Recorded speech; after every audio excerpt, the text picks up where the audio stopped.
Hello, artist friends. It's Sarah Yachty. Welcome to my channel.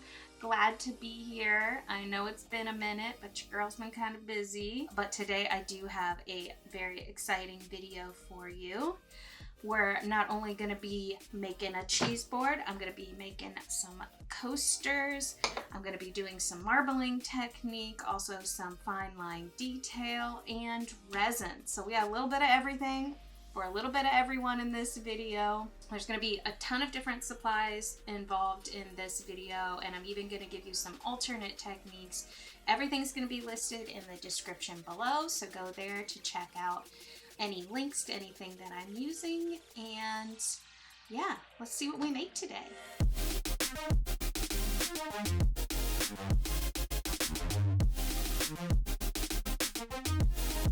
Okay, so first things first. If you're gonna be making a cheese board and doing artwork on it and sealing it, putting a lot of time and energy and trying to sell these to people, so my best advice is find good quality wood. This is acacia wood, but there's all kinds of other ones out there, and it really makes all the difference in the quality and the feel of your product. They are a little pricey, so factor that in when you're selling them, but I always go for quality over quantity. Personal preference. Anyways, so first thing you need to do is prep the back of your wood, because we're going to be putting paint and resin and things on the front, but you're not going to want any of that dripping down and marking up the back. So you need to protect that. And there are 3 different ways that I have found that you can do this. The first method that you can use is just painter's tape. I will say, while this is effective, it is incredibly time consuming. You're basically ripping every single piece like this, and then I try to use like flat edges and go around. This method worked. I used this a lot in the beginning, but it is really tedious to like cut all the little pieces and get it all on there when you have curved shapes like this. Method number 2 is liquid latex. This one works really great, especially for projects that have curves to them. Definitely recommend putting it in a squeezy bottle like this. But I kind of just draw the outline of the project and then kind of squirt some filler, and you use just like a silicone brush like this, and you can just kind of like fill it out like that, and then it's got to sit for about a day before it kind of fully is solid and firm, and then that you can peel at the end. Onto the technique that we're going to be doing today, and it's just shelf liner. It's already sticky. You can get it in large sheets, so it makes it really easy to just put whatever you need to protect down, trace it, then cut it out and slap it on. See, I already did it on these 2 coasters. Pretty easy. And you can get this stuff at any hardware store or Amazon or anywhere where you can find it. It's pretty inexpensive and certainly more efficient than the tape method. So I always try to use as little as possible so I can reuse my roll as much as possible. We gotta be thrifty as artists, right? And just like with all the methods, I'm usually only ever concerned about covering the top half. I always end up protecting the bottom half with a paper wrap in the painting phase or in plastic wrap for the resin phase. So you really only need to be concerned about getting that top half, where the majority of your design is, covered and protected from the back side.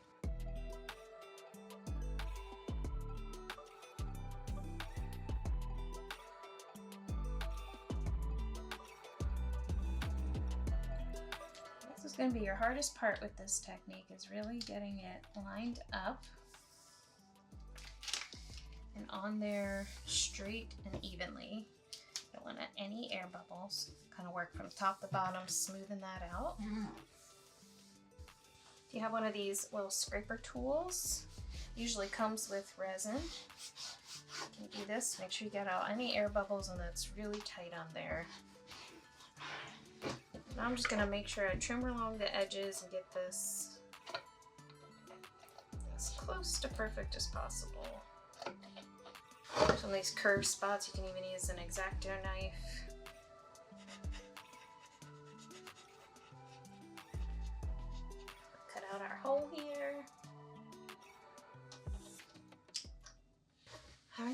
Now that side of the board is all prepped. Got that on there nice and good. That was pretty quick and easy. I already did that to the back of these coasters. These are just ceramic tiles. I buy those also on Amazon as a set, and they already come with the cork backing, which is great to give it just like an extra little finished detail. I like buying this kind though versus like a tile from a hardware store, which is also an option, but I just feel like they're a little bit more professional and a nicer quality. So before I go mix my paint, we're going to want to protect the front of the board that's not going to have any design on it. I'm going to want to put a piece of painter's tape where I want the edge of my design to go. And I'm going about 5 inches down on the board.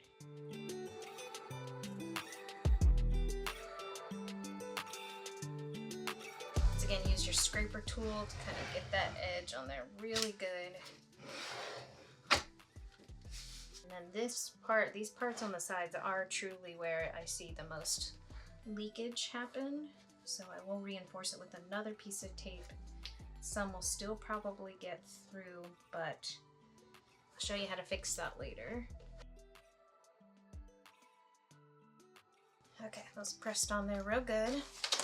This is just some brown paper. It's got some blue tape on it, and we're just going to tape that down as well.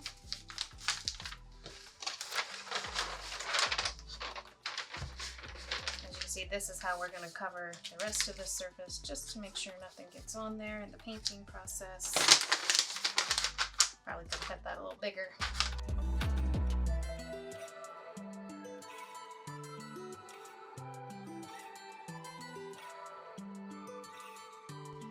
And give it one good last press down. What you are going to find with working with wood and paint is that there's going to be these tiny little grooves that sometimes a little paint and resin on the edges leaks through, but this method should keep most of that out. Okay, I'm going to put that off to the side for a second while we mix our paint. So for this technique, we're actually going to be trying to replicate a marble like stone.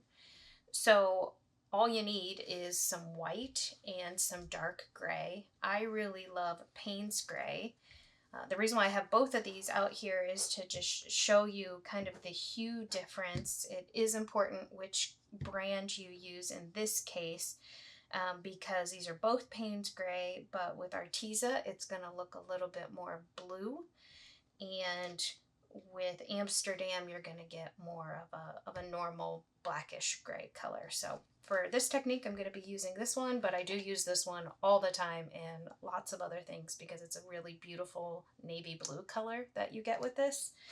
But it's very deceiving because it's called Payne's gray. But just wanted to point that out. So I've already mixed up some white, and we're going to be going with like a medium consistency, as you can see here.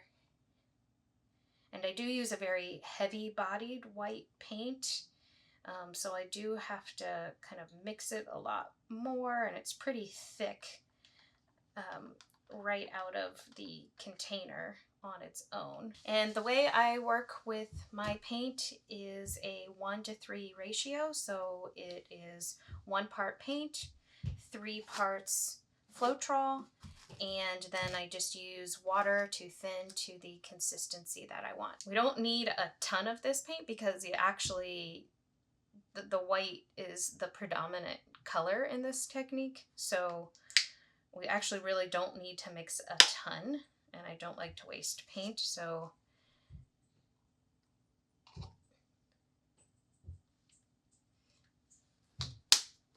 going to be putting a very small amount in here. Make sure your Floetrol is really shaken up, and I do like, especially when I'm near the end of a container like this, to have these kind of strainer caps on there to make sure you don't get any goopies in your paint. Nobody wants goopies.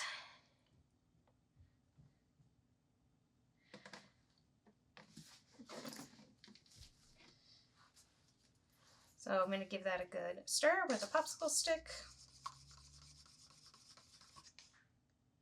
This is already pretty close to the consistency I want, so I might add a little bit more Floetrol just to thicken it up. This currently has no water in it. And I like a little bit of water in there to make sure it flows right. You guys can see that. Yeah, always make sure all your paints are as close to consistency as possible. That way you don't have anything sink or float on top.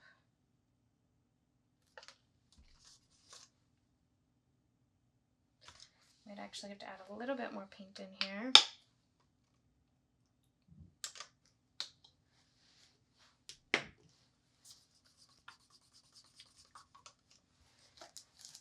And this is just filtered water. I just reused this water bottle, but I put brand new filtered water in it every time I use it to mix with my paints.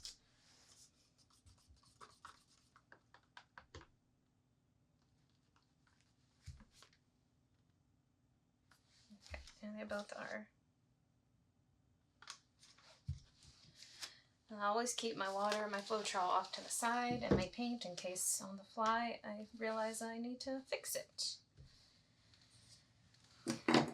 So if you haven't ever used this, these are just conduit piping that you get at the hardware store. I think these are like 1.5 inches. And I find that these work really great for supporting your projects. Now for the painting part, all I'm gonna need is my paint. And I use these just like little paper cups that are disposable for the paint that I'm going to be pouring out. I like to use a palette knife to kind of move and cover paint differently without having to use my hands. And I have some paper towels over here because I'm going to get messy. So for this technique, it's really just kind of a swirl and plop. It's the most technical way I can describe it. And like I said, it's mostly white paint.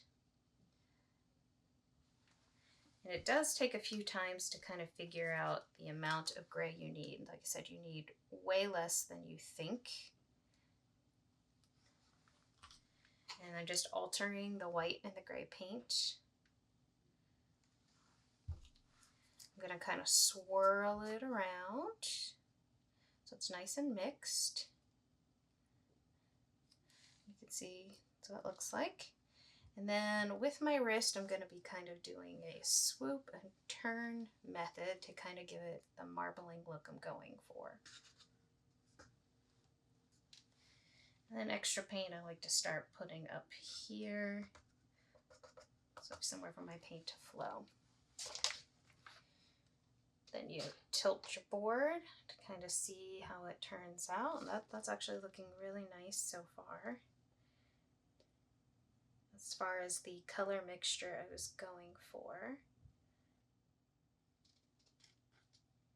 And we're just trying to tilt it and move it around, get it to start flowing off the edges of the board. I'm just going to repeat this process a few times till I get the marbling I'm going for. I'm actually going for something pretty subtle because I'm going to be putting a geometric silver line work on top of it. So if the background was really busy, that line work would not look as good. So we are going for a very subtle contrast between the white and the gray.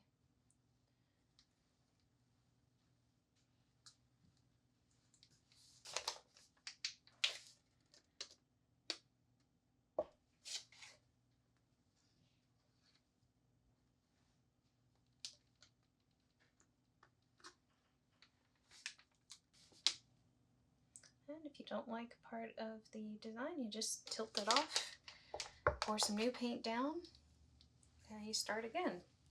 Or if it gets a little dark inside the cup, just add more white. I'm adding very small amounts of the gray and definitely covering them up completely with the white. And the swirling effect inside of the cup before you dump it is really how you get a nice marble.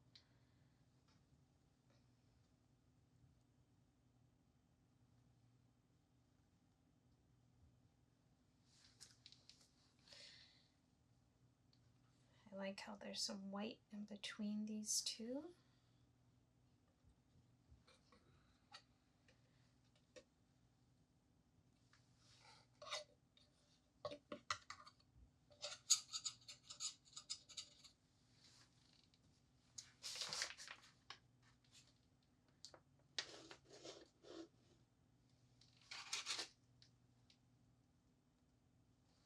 Sometimes you can just kind of throw it like that. And that might give you more of an effect you're looking for.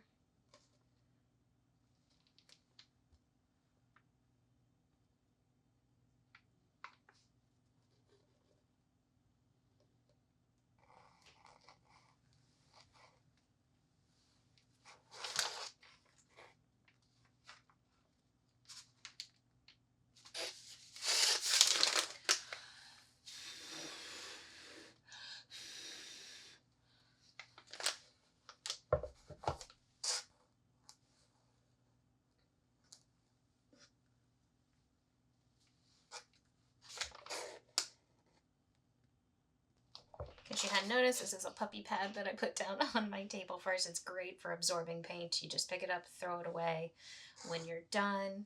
Very easy cleanup. Just want a little bit of some ribboning or something here. You can blow on the paint too. You want to give it a rounder shape.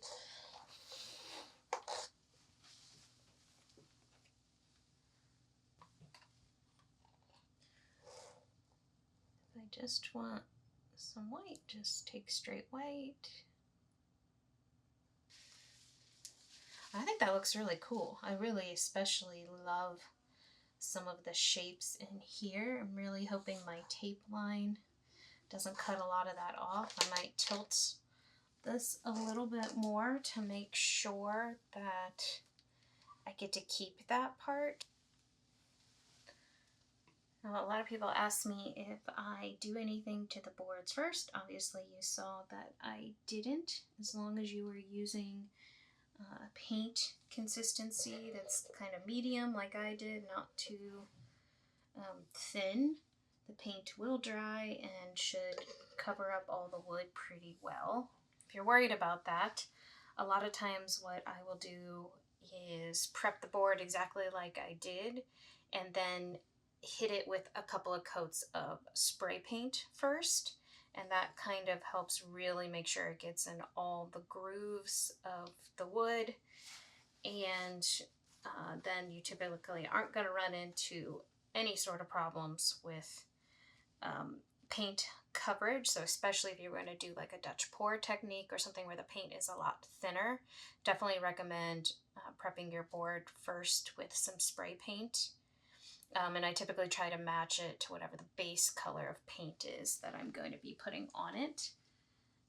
It will get covered up, but it does help with your paint coverage a little bit better if it is similar to the paint that's going on top of it. Okay, so I'm looking at it from all angles and it looks pretty good on all the sides. All the wood is covered up. And so I'm going to kind of try to move this off to the side a little bit so we can make some coasters. I'm going to do the same technique with the coasters. You want to see the gray paint and the marbling, but you don't want it to be too distracting. Of course, if you're not going to do the line work on top like I'm doing, then maybe you do want to go with something that's marbled a little heavier.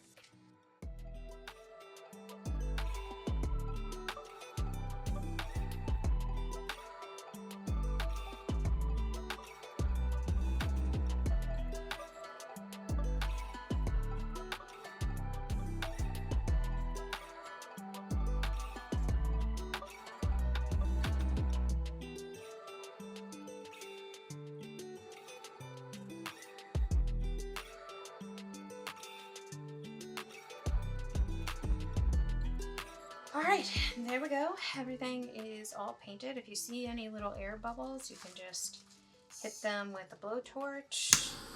Might add some nice little speckles as well.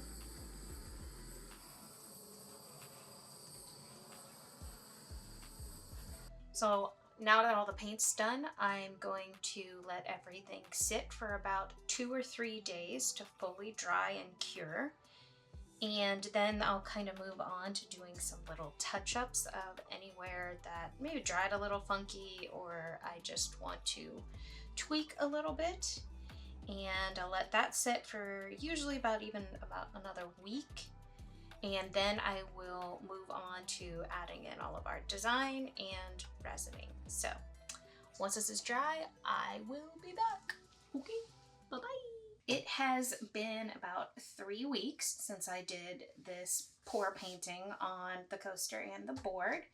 And in between that 3 weeks of letting it dry, I did some touch-ups. It wasn't really worth shooting or showing. All I did was take some of my extra white paint and kind of cover up little edge spots that got weird, or, you know, little areas where there was maybe some gray where I didn't want it. Very small detail things, but, you know, want to make it perfect. So I touched those up and let them dry. Next thing we're going to do is I'm going to remove this paper so I can see where the edge is and kind of clean any of that up.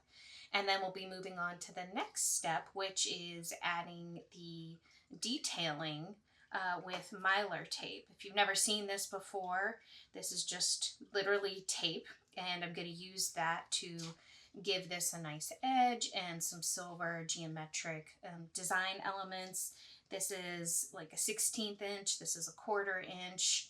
I'll use this for the designs on here. I'll use this for the border. And this is really great if you want to add a little something extra special to your pour paintings. This stuff is the way to go. Don't waste time hand painting it.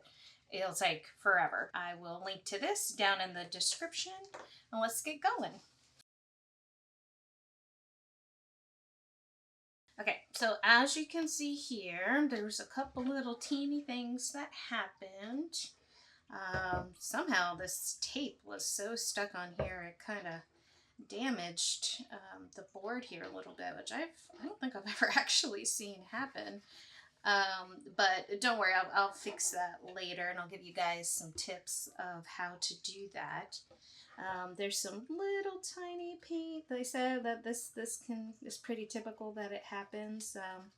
Gets kind of in these grooves. If you're not gonna do this kind of a border to cover it up, you can just kind of take an X-Acto knife and really gently scrape some of that away in the grooves. But be careful, you will scratch your wood finish.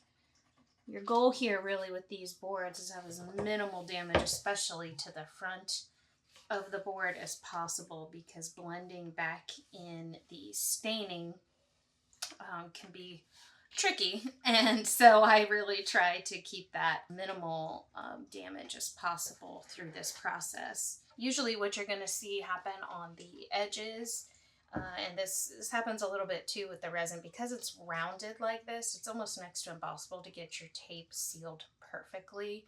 So you're going to see a little bit of the paint go through the edging.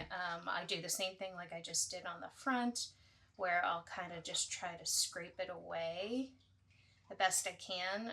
Sometimes the only way to really get it off cleanly is to go ahead and sand it. But then of course, in order to blend that back in, I'm going to have to restain this whole edge. So let's again try to do that as minimally as possible. And I'm being very gentle. It might seem like I'm being more aggressive than I am, but I'm really not. I'm using just the very edge of the knife and scraping away that paint. Okay, that's pretty good. It's not perfect, but like I said, I'm going to fix that later on, because these boards do tend to get things on them where you don't want them. There's always some form of touch-up. I don't think I've ever made one that was perfect. So now I'm going to move on to the mylar taping. So I do have a design off camera. I'm not just making this up off my head. Typically I'll start with the bigger lines first, just to kind of get a bearing of how they're going to go down. And you want to give yourself enough that it overlaps, and then you're going to use the X-Acto knife to trim them. And something else you can do is kind of lay them gently. That way you can move them, press them down at the end if you're trying to get an idea of how this is going to flow. Make sure you give yourself a little bit extra so it can wrap around the back.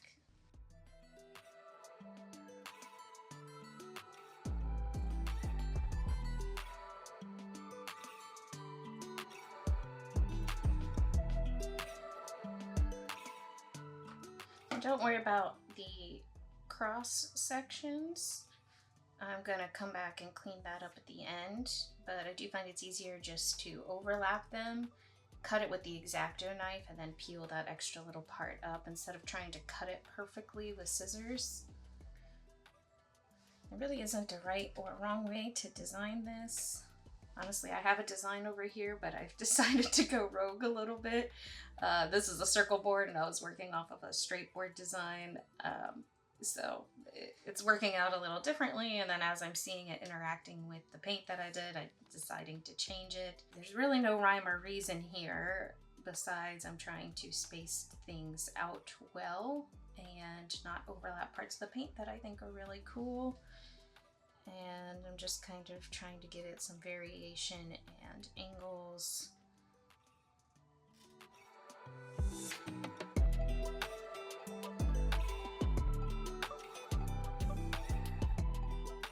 You want enough line work that it looks intentional, but not too much that it's overly busy. You still want to be able to see the beauty of the paint underneath. I think this is a pretty good composition for the lines. So I'm gonna go ahead and press them all down.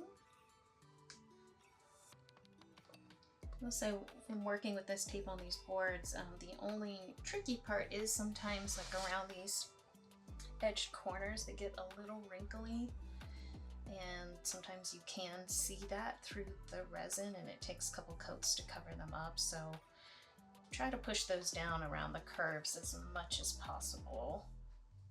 Alright, so now that everything's pushed down, I'm just going to really carefully go where everything intersects and cut along the edge so it's nice and clean and at the right angle. And then just pull it up and peel it away. And I'm going to clean up this whole border too. Okay, looks like I got all the intersections. Now you're just going to do the same thing on the back. You're just gonna cut it where the edges are. This will help when we peel this off, give it a nice clean edge. One thing I forgot to mention earlier is to make sure if you had some paint dry and cover up your hole, make sure you open that back up, because when we cover it with resin, you wouldn't want that resin to be able to flow through that hole. Now that that part's done, I'm just going to take my 1/4 inch and I'm going to give it a nice border. I'm going to put it in front of it, not on top of it. That's why you needed everything to be cut super clean. This is super simple. Just put it on like we put on the other tape.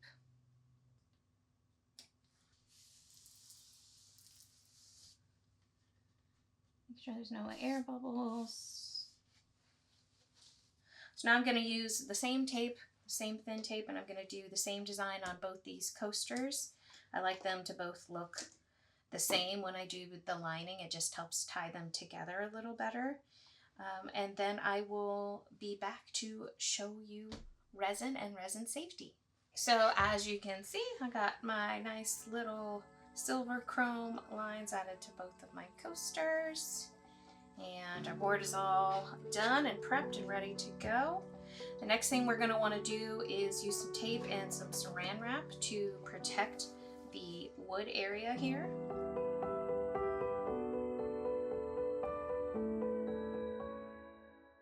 And make sure you add 2 little extra pieces on the sides.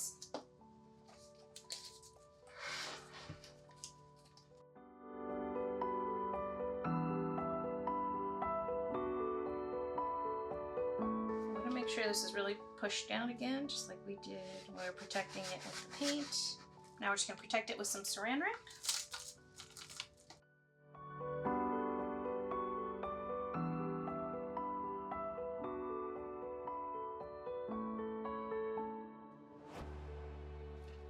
And so something I'm doing right here is making sure the tape edges are pushed down, but are easily you can easily pull them back off, because what's going to happen is at the about 2-hour mark of your resin curing, you're actually going to want to come remove the tape. Otherwise you're going to get like a really harsh edge and it's going to be kind of sharp looking, and you don't want that. You want a nice soft edge. So I'm just going to put a small piece of tape right here to just kind of keep this closed and in place, but it's kind of loose too at the same time. All right, so now that everything is all prepped and ready to go, I just want to go through a couple of items that I use in some resin safety. Seems like every time I show a video or something on Instagram that I use resin, I get a lot of questions about safety. So today's the video. I'm going to go through just some overall resin safety and best practices to answer all your questions. First things first is I like to use these like little silicone measuring cups to go underneath of everything that I'm going to resin. That way the resin can be peeled off of them and you still get support. There's little conduit piping shoved on the inside so that they're stable because these are kind of flimsy. So that is what I'm using there.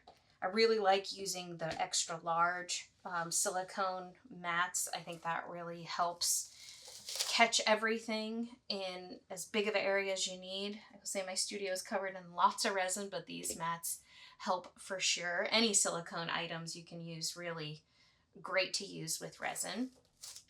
I make sure I always wear gloves. I'm in a well-ventilated area. I have a humidifier that I like to use. This helps suck up any extra dust and lint and dog hair, all that kind of stuff that's floating in the air. I like using a small blowtorch for bubbles. I love using any sort of cups that have measurements on it so you get a very exact idea of measuring. All of the resin I use is a 2-part resin, so use 1 part of each. So you need that measurement to be very exact. I love having some isopropyl alcohol on hand. Usually I will have this on some paper towels sitting nearby, and this helps kind of like wipe off some of the stickiness on my gloves, or if I were to get anything anywhere else in the process. I like having that prepped and ready to go. I also really love this resin remover from Alumilite. This is really, really great. You get anything on your skin or anywhere else, you just squeeze a couple drops on this, wash it, put it under the water, and this resin remover is great. Also, a huge part of resin safety is having a good quality mask. I like the ones that have the filters on them so you can change them out quickly, but please, please always use a mask. Last but not least, I have some resin. The brand I'm using today is Art Resin, and I love their products. They're very good quality for the money that you pay. They cover really well. They're very easy to work with. I find that when I use Art Resin, I definitely do less cover coats than with other brands. It doesn't bubble, super heavy, and just a really good brand to work with. So today I'm not going to be mixing a ton of resin. I'm only going to need about 4 ounces to cover this surface area. It's always going to vary, of course, based on how big your design is, how big your board is, if you're doing coasters, if you're not. So go ahead and use a resin calculator. You can find that on Art Resin's website and figure out how much you exactly need. But yeah, so I'm just going to be doing 1 coat today. And then at the 2-hour mark, I'm going to pull this tape off and let it finish curing. And then probably tomorrow or the next day, typically, I'll then come back after it's fully cured and make sure there isn't any sanding or anything that's needed. And I'll do an additional coat and then sometimes even a 3rd coat. It just really depends on if anything gets stuck in there, if anything goes wrong. It'll depend on, you know, just how the wood wants to be covered and how it takes the resin, but usually with this brand 2 coats is all you're gonna need, and that's one of the benefits of maybe spending a little bit more and getting a higher quality brand resin. So I'm gonna put on my safety gear and let me get started. So the first thing you're gonna do is mix a 1-to-1 ratio of your resin. There's 2 ounces of each here. And you're going to give them a really good stir. Usually I use a timer, and I will mix that for 3 to 5 minutes. I'm just adding the resin to the coasters first, and then any spillage will go onto my board. And I just spread it around with my gloved hands. Make sure you get your sides really good, and hit it with a blowtorch.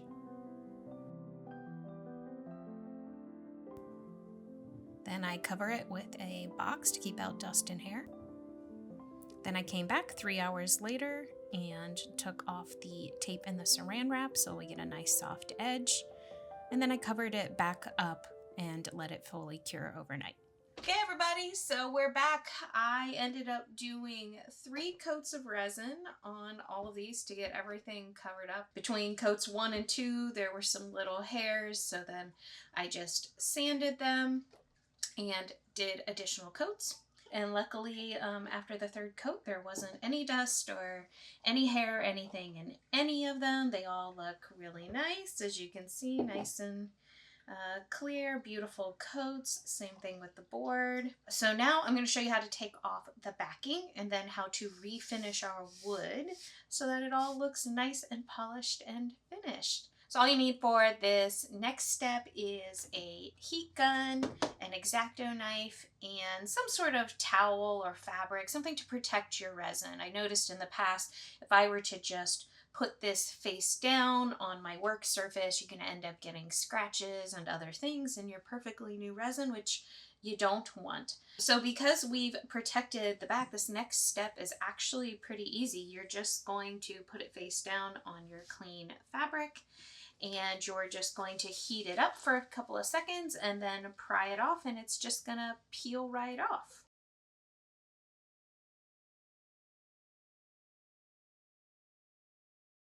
So as you can see, that came off pretty clean. There's a little bit of an area right here that I'm going to touch up with some white paint. I think just some of the surface of the ceramic tile came off with the backing, but you know, not a hard touch up at all. You got a pretty clean, nice surface. And then I'm just going to attach a cork backing that came with these ceramic tiles that I put my logo on. I think always that's a nice little touch to brand your work. And I just stamped that with a custom stamp that I had made. This is just a regular stamp in ink. And that's going to go on the back here, and that's going to look nice and presentable. So these are basically done at this point, and we're just going to move on to the board. Okay, so for the board, we're going to do the same thing that I just did for the coaster. I will say the boards, I tend to have to go a little slower. The curves get really tricky in some spots. So, you know, be careful with your knife. A lot of times if you're too aggressive, it's going to slip and it's going to make some marks in your resin, and you don't want that. So go nice and slow when you're taking off the backing. And right here, I'm just going to start cutting along the resin edge, like I said, very slowly.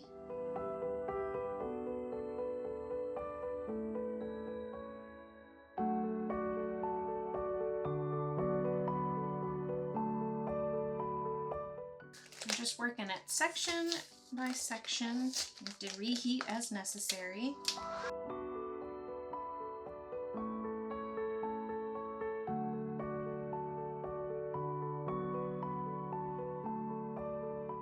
And there we go.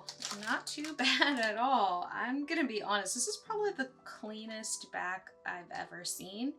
And it is definitely, due in fact to this contact paper, this is the way to go, guys. Like, I have tried several different methods, as I've shown you in other videos, and yeah, this took off a little bit of the staining and pulled up a tiny bit of stuff here and there, but I mean, this is super clean. This is exactly what you want, and I wish I'd started using this a lot sooner, because I made many of these boards and spent a lot of time on this part of the process alone. So this is the way to go for sure. Okay, now that the back is off, all we need to kind of do is do what I did on the front and kind of gently sand and blend in some of these areas that have some little marks, because then we're going to restain. Because this turned out so clean, I really don't need to do a lot of it. A lot of times what you're going to get is a spot like this where the resin dripped a little much and you get kind of a thick, sharp edge. And you don't want to give that to somebody. I could try heating it up and kind of trimming it down with a knife. That can be risky. It can pull up too much of the resin. But I also have a little grinder tool that I think I'm going to use instead, and I'll show you how to use that. When I use this tool, I always go towards the wood instead of doing it this way where you're going to mark up more of the wood. And I'm just going to kind of hit any spots that are a little sharp and a little raised higher. The biggest thing here is try so hard not to get the edge of this sander onto the wood, because it will definitely leave marks, and I can promise you, even when you go through the restaining process, you can still typically see them. Usually, if I have too heavy of a mark, I have to really resand and resurface the whole thing.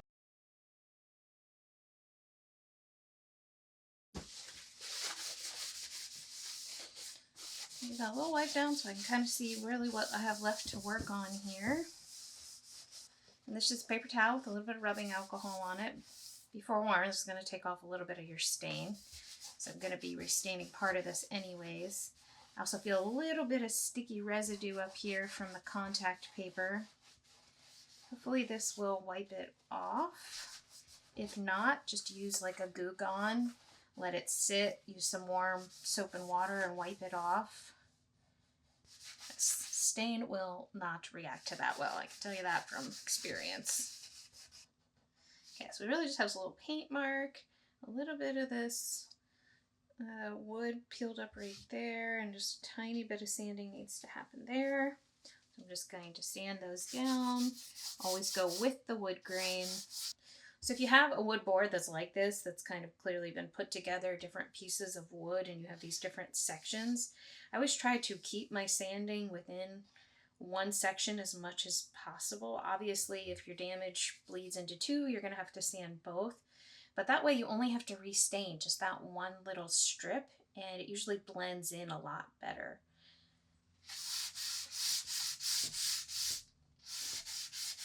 This actually seems like, yeah, this is the same strip that I sanded on the front.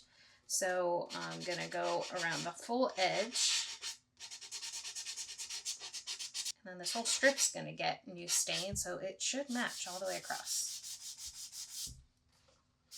I'd say the trickiest part with the sanding and the restaining is getting it to blend in, but also sanding it at the exact depth all the way through is what I found. If I have a really deep mark, you know, in order for that to blend perfectly, really the whole thing would have to be gouged out, and then you have damage to your wood. So it's really tricky process to do, and I personally am not a fan of the fixing the boards after the fact. So I try to keep my damage to them as minimal as possible, just so I'm not restaining very much.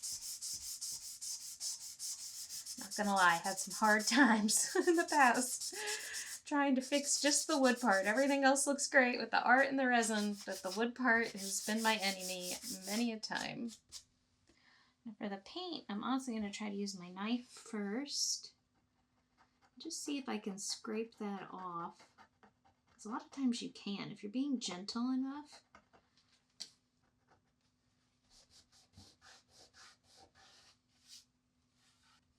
And that actually did the trick. I think I'm just not even going to bother sanding it. If I do, I'm going to have to sand this whole strip. It's going to be a whole thing. I'm just going to kind of leave it as is. It's really not that noticeable. Here I am going to have to sand a little bit because this spot is very odd shaped.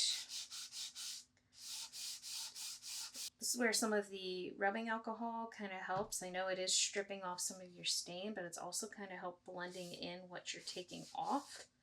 So you don't really have to sand as much. And as far as the edges go, this is pretty typical that this happened right here, where a little bit of the resin gets through. You can see I've already sanded this a couple of times because it kind of happens between every round. Really doesn't seem to depend on how tight I put that tape. It's inevitable that a little bit of stuff gets through. It's what happens when you're working with rounded surfaces. I'm going to try to very gently sand it. So before, you want to be careful you don't end up sanding your resin right there. That is why I choose to sand in between each round, to try to minimize the damage to the resin. If you wait to do it all at the end, there's a pretty good chance you're going to have a decent amount of resin there, and you're going to get a little aggressive, and then you're going to get marks on your resin. There we go. Easy peasy, right? I'm just kidding. This is kind of tedious. It's a lot of work. It can be worse. This is actually, like I said, probably one of the cleanest boards that's ever turned out that I've done in this process. So I am not complaining at all about that amount of work. So what we're going to be using next is Minwax Pre-Stain. This kind of prepares your wood to accept the stain in the best way possible. Especially when you're trying to blend things in like this, you don't want things to be streaky or gloppy or any other adjective. You want it to be nice and blended and clean looking. So we're going to use some pre-stain. You're going to let that sit 20-30 minutes. In that time, I usually wipe off any excess and then go back in with my stain. And this is just a kind of medium tone chestnut color. I find that it blends really well with the colors of these boards. And I'm going to do just probably only one coat. This isn't like pretty deep damage or anything. I should just only have to do one coat, kind of wipe off the excess there. And then you're good to go. Some safety things. I just like to use gloves because this stuff definitely will stain your fingernails and your fingers. It's not good to get on your skin anyway. Work in a well ventilated area. And just some personal preference, I like to use just old t-shirts and I cut them up. And I use those for applying the stain and also wiping away the stain. You want something that's not super absorbent, but like a fine fiber, which usually you'll find in t-shirts. So I just cut those up. Make sure you mix both of these prior to using them really well. Things tend to settle, especially if you've had them for a while like I have. So make sure they're mixed up really good. I'm going to do some of that process real quick, and then I will bring you back the finished boards and coasters, and we will call this one done.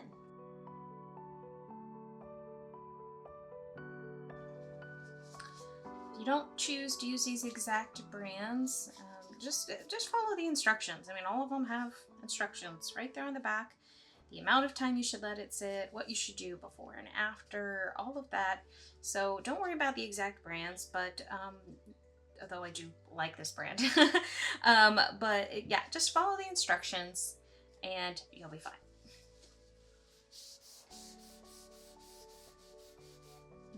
I'm just putting on a very, very light coat.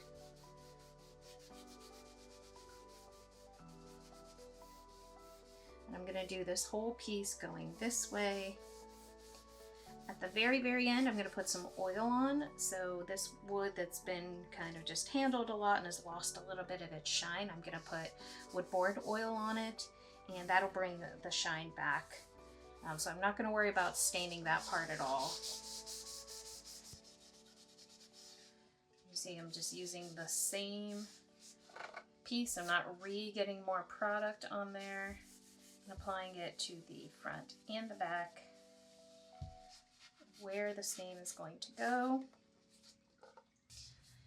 Always, always, I say with these boards, give yourself way more time than you think to get them done. It's actually a very long process with all of the drying and the multiple steps, so do not be trying to make like 4 of these in a week to go take to a market next weekend. You won't have enough time. And you'll get sloppy and you'll rush. Just take your time. Work on things months in advance is my best advice. Or even if it's a gift, or even if it's for yourself, you know, don't be trying to get it done for a dinner party. As the reality is too, if you do this staining part, it actually no longer is food safe for 30 days. So if you do this step, just keep that in mind. The one workaround I have found of that, because there have been some cases where I needed to get boards done for clients and they were going to be giving them as gifts for Christmas, is you can seal it with a top lacquer coat, and then it's instantly food safe again. but it does give the boards a very shiny appearance, which is a look. It doesn't look bad. It's just a lot shinier than the natural wood. And personally, I love the contrast of the natural wood and the shiny resin. Key there, like I said, is just give yourself time and realize that you're not going to be using this board to eat on for 30 days after you do the staining process. So I'm going to let this dry for about 20 minutes, let it kind of soak into the wood and absorb. I'm going to go back and do my stain coat and then let that dry. Then put a little bit of oil on it and call her done. In case you didn't notice, I am using just a rack you use for your kitchen to like organize plates or something like that. I found them to be super helpful in this staining process because you can store your boards vertically. Typically I'll work on these more than one at a time, but this just helps to make sure none of the stain is like getting rubbed off on any sort of surface by keeping it vertical. So that's a little pro tip right there for you. I'll include that in the supplies. And we're just going to do the same thing with our stain as we just did with the pre-stain. I'm going to mix it up, apply it, wipe it off, let it sit, and we should be good to go.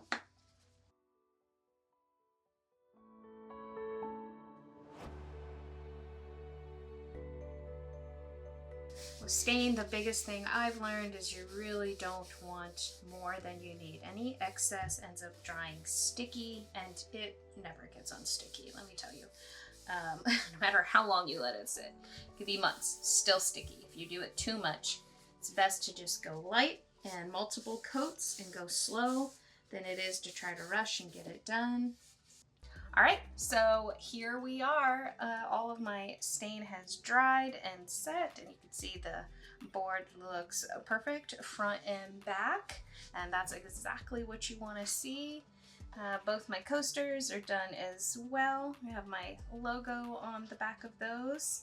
And the final step here is to just add a little cutting board oil on top of your wood where it might look a little dried out. Make sure you wipe that off really good so that your piece isn't greasy at all. That's it. I hope you guys are able to follow along this process and you make many beautiful boards in your future and coasters. Thanks for watching. Please like and subscribe below and leave me any questions or comments. I'd love to hear from you. Rolling. Yep. I don't know.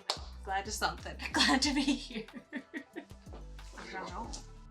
Alright, but so I can make an entire blooper reel just from this video. Oh.